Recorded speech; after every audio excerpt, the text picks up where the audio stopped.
মৃত্যুৰ পিছত ভাৰত ৰত্ন আপুনি জীয়াই থাকোতে আপোনাক যিখিনি দিব লাগে মৃত্যুৰ পিছত সন্মান দি কিবা লাভ আছে জানো মানে সেই বস্তুটো মৃত্যুৰ পিছত আচলতে ইণ্ডিয়াত সেইটো মানে দেখা যায় সেইটো দেৰি হয় দিওঁতে বাহিৰৰ দেশত নহয় কিন্তু বাহিৰৰ দেশত জীয়াই থাকোতে দিয়ে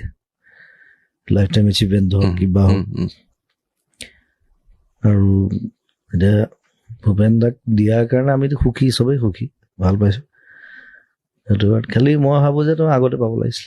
কথাটো সেইটো এতিয়া মোৰ ক্ষেত্ৰত মোক নালাগে মোক এইবোৰ সন্মান চন্মান একো নালাগে মই এৱাৰ্ডছ আৰু ফ্লুক্স বুলি কওঁ মই তো এনেই সজাই থৈ দিয়ে আৰু এইখন সজাই থৈ দিছো ডক্টৰ চ' সেই আৰু চাপৰ্টটো লাগে চাপৰ্টটো লাগে যাতে ইণ্ডাষ্ট্ৰীখন ডাঙৰ হয় আৰু আগবাঢ়ি যায়